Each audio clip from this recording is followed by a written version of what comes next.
اسلام نے سرخرو ہونا ہی ہونا ہے، یہ بات ذہن میں رکھیے۔ اگر کوئی بزدلی دکھاتا ہے تو وہ بزدلی کی موت مر جائے گا، لیکن اسلام نے غالب ہونا ہے۔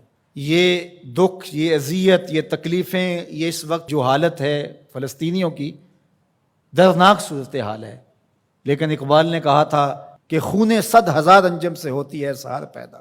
کتنے ستاروں کا خون ہوتا ہے، پھر جا کے سحر کا سپیدہ نمودار ہوتا ہے۔ شہادتیں ہوتی ہیں، اذیتوں سے لوگ گزرتے ہیں، پھر نتیجہ پیدا ہوتا ہے۔ تو یہ نتیجہ انشاءاللہ پیدا ہوگا اور امت کو انشاءاللہ غالب آنا ہے۔ ہمیں اپنے حصے کا کام کرنا ہوگا، ہم نے ان کے ساتھ کھڑے ہونا ہے۔ اس وقت صورتحال یہ ہے کہ پوری دنیا کی اشرافیہ، ایک دو ممالک کے علاوہ، وہ ان کے ساتھ نہیں ہے۔ وہ بیان بازی کی حد تک اپنی عوام کو مطمئن کرنے کے لیے رسمی کارروائیاں کرتی ہے۔ آپ دیکھ لیں پوری دنیا کے اوپر 56-57 اسلامی ممالک جو ہیں، ان کے حکمران، اشرافیہ اور بڑی بڑی فوجیں کہاں کھڑی ہیں۔ سفارتی سطح پہ خلوص کے ساتھ کوشش کی جائے، اور اگر لگتا ہے کہ یہ کوششیں بارآور نہیں ہوں گی تو ہمارے پاس یہ راستہ موجود ہے جہاد کا۔ جب آپ کے پاس طاقت ہوگی، توانائی ہوگی، تو پھر آپ کی سفارتی بات بھی مانی جائے گی۔ رشی کے فاقوں سے ٹوٹا نہ برہمن کا طلسم، عصا نہ ہو تو کلیمی حکار بے بنیاد۔ حضرت موسیٰ اگر کلیم اللہ تھے، ایک ان کا وصف تھا، لیکن دوسرے ہاتھ میں عصا بھی تھا۔ جہاد کا آپشن موجود ہے آپ کے پاس، اور انہیں پتا ہو اگر ان کی بات سفارتی سطح پہ نہیں مانی گئی تو یہ راستہ ان کا کھلا ہوا ہے اور اس سے گریز نہیں کریں گے، تو پھر آپ کی بات سفارتی سطح پہ مان لی جائے گی۔ لیکن انہیں پتا ہے کہ یہ چیخ چلا کے رو کے جو ہے وہ پھر خاموش ہو جائیں گے، تو وہ آپ کی اشک شوئی بھی نہیں کریں گے، محض ایک رسم کے طور پہ کاروائیاں ہوں گی اور بات ختم ہو جائے گی۔ سلامتی کونسل اقوام متحدہ ہمیں کیا دے گی؟ وہ تو استعمار کی باندھی ہے، ہمارے لیے وہ کچھ نہیں کر سکتے۔ امت کو اپنا پلیٹ فارم فراہم کرنا ہوگا، اور امت کو اپنے مسائل حل کرنے کے لیے ہمارے پیغمبر نے جو راستہ جہاد کا دیا ہے اسی راستے پہ چلنا ہوگا۔ پھر دیکھنا کہ کس طرح کفر دم دبا کے بھاگتا گھٹنوں کے بال آتا ہے۔ مسلمان کا مقابلہ نہیں ہو سکتا اگر وہ غیرت پہ آ جائے تو۔ دوسرا، اس وقت وہاں بیچارے لوگ سسک رہے ہیں، ان کے پاس دوائیں موجود نہیں ہیں، اور ان کے پاس غذائی قلت ہے، مکان ان کے ختم ہو گئے۔ اقوام متحدہ کی رپورٹ کے مطابق 52,000 لوگ بے گھر ہو گئے، اور کہیں اس سے زیادہ لوگ بے گھر ہوئے ہیں، یہ تو ان کی رپورٹ ہے۔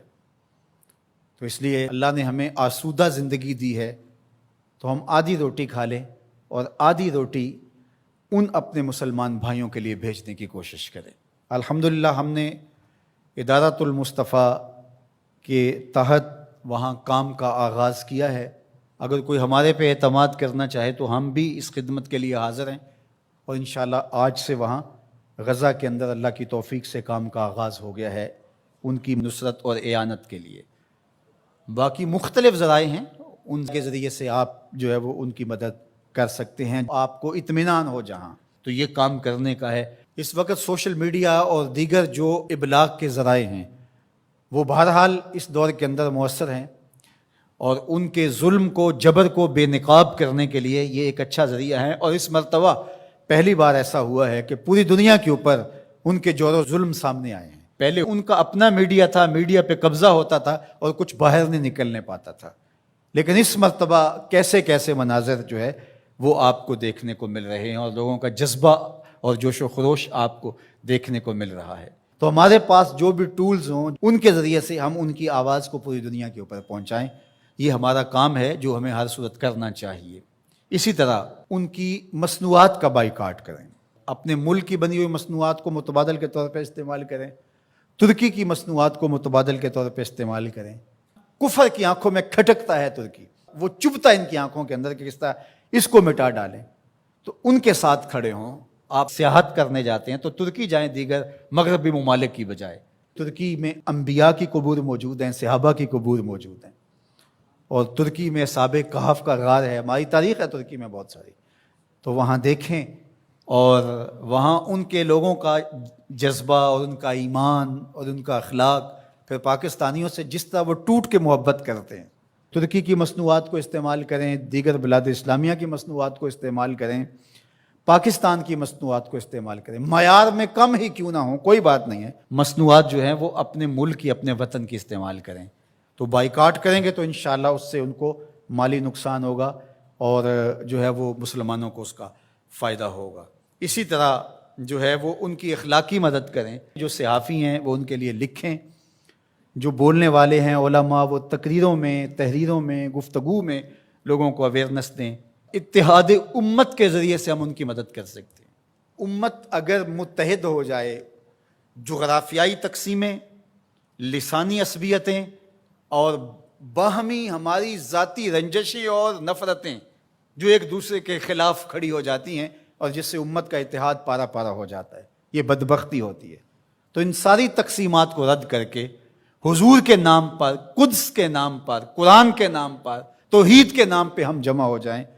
الکفر ملت واحدہ، سارا کفر ایک ملت ہے، تو مسلمان کیوں جمع نہیں ہو سکتے ہیں؟ حضور کے نام پہ سب جمع ہو جائیں۔ امت کی وحدت اس بات کا پیغام ہے کہ دشمن کے چھکے چھوٹ جائیں۔ میں اپنے ساتھ جڑے ہوئے تمام لوگوں کو کہتا ہوں، اپنی اولادوں کو بہت اچھا پڑھائیں، ان کی دینی تربیت آخری حد تک کریں، اور ان کی جو دنیاوی تعلیم ہے اس کو بھی بہتر سے بہترین انداز میں آگے لے کے جائیں۔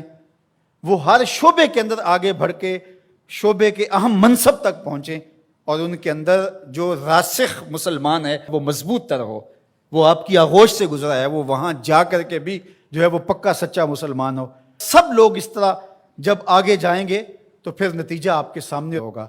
لیکن اگر ہم یہ نہیں کریں گے تو پھر ہم سوائے چیخنے چلانے کے، صدائے احتجاج بلند کرنے کے اور کچھ نہیں کر پائیں گے۔ تو بہرحال غالب تو آنا ہی آنا ہے اسلام نے، وہ پھر ہم نہیں ہوں گے، پھر اللہ تعالیٰ کسی اور کو منتخب کر لے گا ہماری جگہ پہ۔